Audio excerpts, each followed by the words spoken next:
These visuals now coming in as the SCO summit has formally begun. Remember, earlier was the bilateral on the sidelines. However, now, as you can see, it is the red carpet there for all the leaders who have arrived for the SCO summit, and there was a reception as well where all of them were greeted. There will be a gala dinner event also. So there will be Prime Minister Narendra Modi, there will be Vladimir Putin and Xi Jinping at the leaders' dinner, which is going to be taking place. And this meeting will be very closely watched, of course, by the Western world, by the United States. There has been no comment yet from Donald Trump, but the SCO summit in Tianjin, where the Prime Minister has visited China after a gap of 7 years. There was that formal handshake between the two leaders, but also a lot of speculation over what this meeting will now bring for India and China, and in terms of normalizing relationships, though there is always, remember, a lot of wariness when it comes to relations with China. So there you can see that photo op taking place currently at the SCO summit as it will formally begin. Before that, we have seen today the focus has been on the bilateral meeting between Xi Jinping and Prime Minister Narendra Modi. Well, let's go across to NDTV's Gauri Dwivedi, who joins us from Tianjin there. And Gauri, we can see that photo of all the leaders there lined up. Earlier, they were all greeted formally as the SCO will now, begin. There is the gala dinner, which is going to see, Vladimir Putin, Xi Jinping, Prime Minister Narendra Modi, all there. Indeed, that's your SCO family photo that's right there on our screens. First coming on NDTV, what we are putting out, that's the SCO family photograph, the official one that's come out right now, Gargi. And interestingly, you have world leaders there in a huddle that is likely to decide which way the larger messaging goes as far as the global south is concerned. You have President Putin there, you have President Xi Jinping, Prime Minister Modi there, right, and several other leaders. Let's also remember that this is the largest grouping of leaders as far as SCO summit is concerned. This is the most expansive format of the SCO so far. You have the permanent members, then in addition, there are dialogue partners, there are those who are special invitees. This is the largest grouping where you now have this year, where you have 20 world leaders congregating. So that's the official photo, the family photo of the SCO 2025 that we are putting out first on NDTV. Now, Gargi, this image itself is something that is going to be very significant because this is likely to elicit some sort of a response from Donald Trump. It comes in the wake of some very sharp and shrill rhetoric coming in from the Trump administration. It also comes in the backdrop of a very crucial bilateral meeting that has taken place between Prime Minister Modi and President Xi Jinping, where some very significant messaging has come out from both sides, which relates to how they feel they should now look at the relationship going forward, both from a trade point of view and the larger issue with regards to disengagement and continued progress, hopefully, with regard to contentious issues related to border. But on your screens right now is that first official visit, first official photograph, of the SCO family of 2025. Right, and Gauri, as you said, very significant, especially, this grouping and what it means for the global south and the relevance given the fraught situation right now in geopolitics. And this will review 25 years of the organization's achievements. They'll also have a roadmap going into the future. If we take a look at, the larger SCO summit that is taking place. Indeed, Gargi, this was a summit that started as the Shanghai Five. It started 25 years back, yes, by China and Russia. Security being the undercurrent that really tied these countries together. The other aspect of it is connectivity. Connectivity in Central Asia, which is a key objective for Russia and China. And that's the premise of the grouping. Over the years, it's become much bigger and expansive in its scope. And with more countries coming together, India joined formally and became a full-time member of the SCO in 2017. This also has some other countries, which includes Turkey and Azerbaijan and Pakistan as well. Those leaders are also there. So this is now a grouping that has become much bigger than Shanghai 5 when it started. Security is going to be significant, but over the years, trade has also become a very important aspect. As I said, connectivity, linkages for Central Asia, and upwards from Central Asia further ahead are important aspects of this summit of SCO itself. And that is likely to feature in the discussions and even possibly in the summit declaration that will come up at the official statement that will be adopted by all member nations at the end of the deliberations. All right, and Gauri, let's also talk about, what has taken place so far, which is, of course, the bilateral meeting between Xi Jinping and Prime Minister Modi. This is the Prime Minister's first visit to China in 7 years. A lot of significant statements made. Of course, we're very, cautiously optimistic over, going forward, the relation between India and China. And lots of, very positive things have been said, and emphasis on both the countries and friendship and mutual trust and respect. Indeed, some very important phrases and words in the statement need to be highlighted, Gargi. And three of those, which are very, very significant. One is that India and China are not rivals but partners. That's a new coinage that has come to light. And that's the Indian statement I'm talking.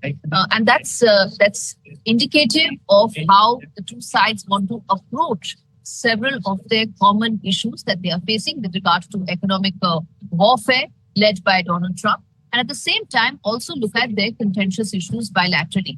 That's the first thing. The second thing is they've also talked about how their relations should not be viewed through a third party or a third country lens.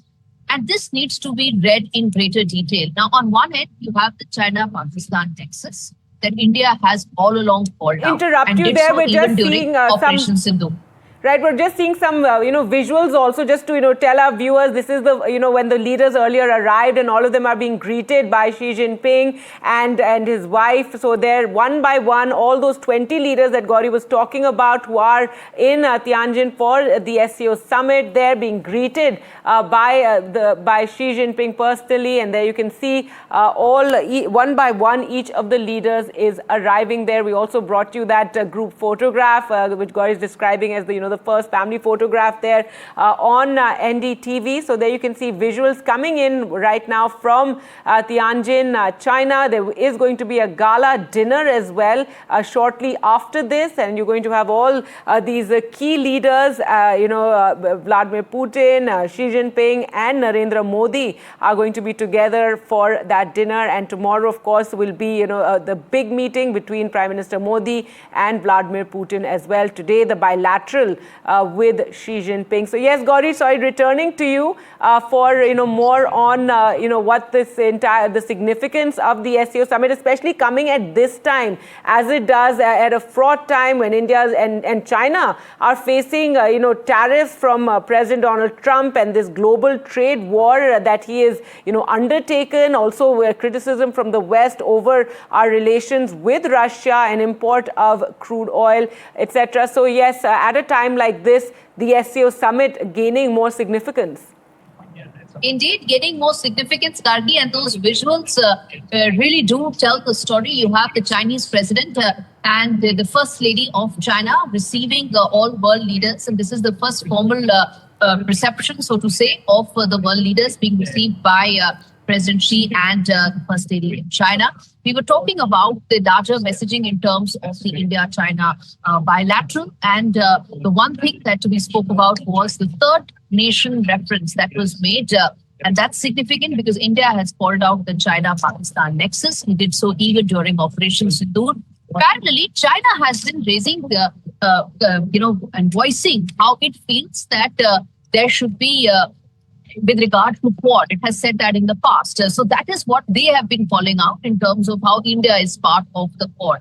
Now, and that the interesting phrase that has come to light about the third country part, that I think is something that is going to be deliberated, discussed in greater detail, and would probably be one thing that will shape up the roadmap from here on between India and China. But one thing is for certain, the mention of BRICS, where India is the host country next year, an invitation to the Chinese president being extended, indicates that the two leaders want to pick up and continue the momentum in terms of discussions. How far will that go? How soon will those lead to significant breakthroughs? Is really the question that we wait for an answer from over a period of time. Right, Gauri, and earlier we were talking about the US watching this closely, the West watching this closely, and what has taken place has been that article in the New York Times which talks about how President Donald Trump will not be coming for the Quad summit, and it's very curious because there's really been no talk of that Quad summit as such and when it's to take place. So just ahead of the SCO summit, this story being put out there by the New York Times. This is optics, and one could even say this is Donald Trump jumping the gun, because unless there is a formal invitation that is being extended by the host country, how can anybody else talk about not coming?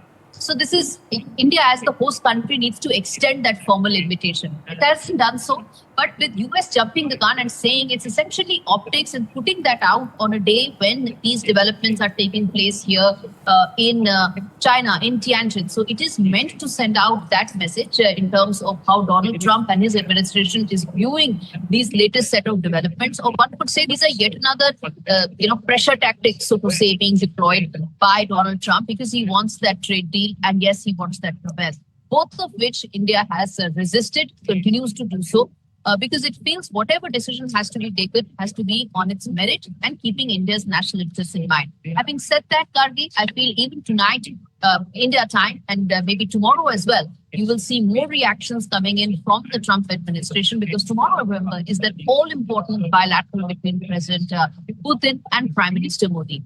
And my sense is Donald Trump is going to be furiously working on Truth Social, if nothing else, to come out with yet another set of expletives, because that's what he is reducing his presidency and his Trump administration today. And President Xi.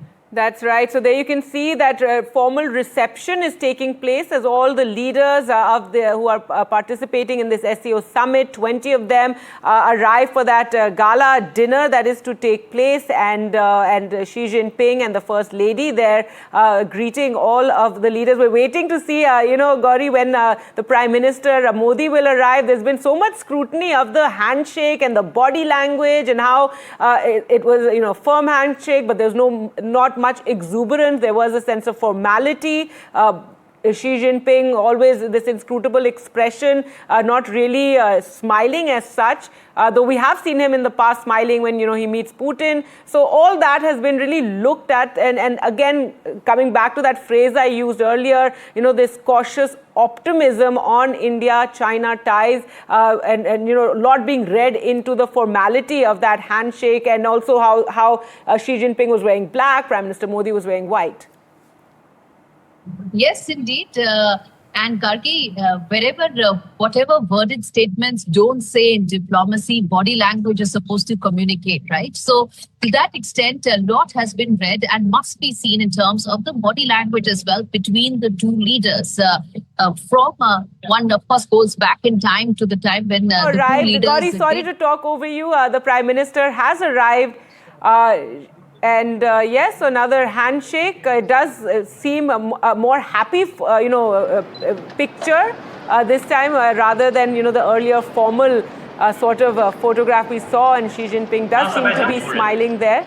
So yes, there you just had it. The Prime Minister there formally welcomed to the SCO summit. Yes, Gauri. Which may be... Indeed, those were visuals of Prime Minister Modi being formally welcomed to the SCO summit. Seconds ago, President Xi and the First Lady welcoming Prime Minister Modi to SCO 2025 being held in Tianjin, where we are doing and coming this broadcast from. Gargi, we were speaking about body language. Even now, you saw that warm handshake between the two leaders.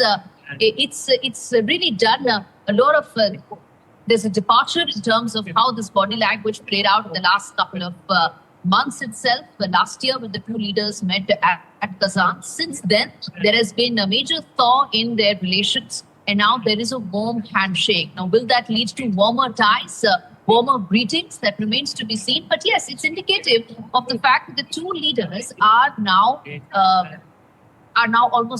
speaking, communicating, and deliberating on issues that define the relationship of their countries. So to that extent, you're seeing those visuals on your screen, a warm greeting there, a warm handshake, and may I add, smiles as well. How should one read that is the key question. But in diplomacy, whatever worded statements leave out, reading of the body language fills in several of those gaps and several of those questions. So I leave it to the viewers as well to see how they read these warm greetings between the Prime Minister and President Xi. Right, Gauri. Now we've also had a reaction from the Congress, over the meeting with Xi Jinping, and they've questioned. They're saying after my friend Donald, is it now my friend Xi Jinping? And also a question: have we got justice for Galwan, where we lost 20 soldiers? And has there has there been a reset of April, the status quo of April 2020 in place? And this is some of the questions that many analysts too have been pointing out.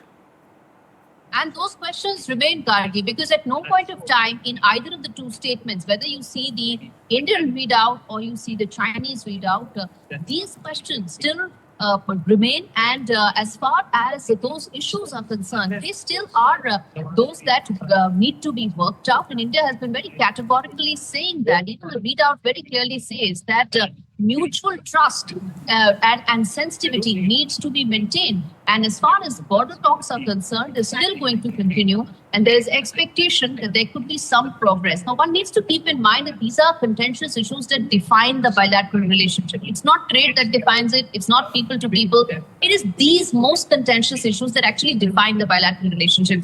And to that extent, there is a huge trust deficit that exists.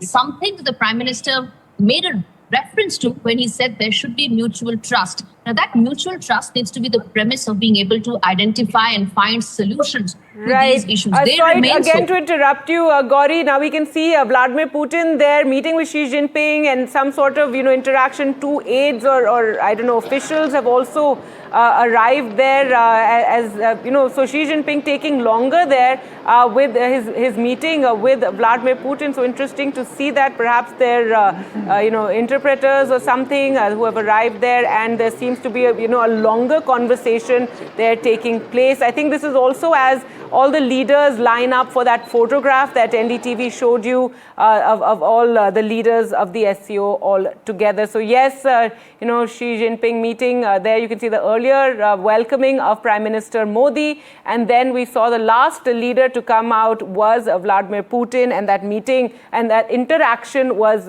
much longer. And there you can see that photograph that we brought to you first of all the leaders lined up ahead of the gala dinner. And that's it. That's the program for today, isn't it, Gauri? After this, there is going to be just the dinner, and tomorrow is when the summit will get underway. Absolutely. This is the kickstarting of the summit, the formal dinner, the formal welcome of all the leaders. This is the most expansive format of the SCO this year in 2025. All world leaders who are attending the summit being formally welcomed by the host, which is the Chinese president and the First Lady of China. There you can see those visuals of the huddle, the first huddle of all the leaders for SCO Summit. Now, what happens tomorrow is when there will be first the deliberations, the SCO of heads of state meeting that will take place. There will also be adoption of the formal statement, the declaration, the Tianjin Declaration, I beg your pardon, of SCO Summit 2025. And what references will that make to cross-border terror, to trade, to Donald Trump? All that will be very significant, and that messaging will be watched closely around the world. Will there be a solid and a strong message with regard to a concerted push by the global south? That could be another issue. So all that is likely to come up tomorrow after the heads of state meeting that takes place in the formal adoption of the statement of the SCO formal statement. And post that will be that all-important bilateral meeting that will take place between Prime Minister Modi and President Putin. That will be extremely significant, comes in the backdrop of everything that Trump's bully-in-chief, Peter Navarro, could think of, has said and hit out at India. That is going to take place tomorrow as well. But first, all eyes on the SCO deliberations at the heads of state level and the adoption of the formal statement. What will that entail? Will there be reference to cross-border terrorism? Remember, Pakistan is also a full-time member of the SCO. India has called out Pahalgam. It wants that there should be a reference to cross-border terror in the strongest possible terms. This SCO also comes in the wake of India adopting a new normal where it says that any act of terror will be treated as an act of war. Now, that's the backdrop in which several of these deliberations will take place. That's going to be tomorrow after these visuals of bonhomie, these visuals of welcome and greeting that you are seeing on your screens right now, and the big huddle of the 20 world leaders at the SCO summit right here in Tianjin in China.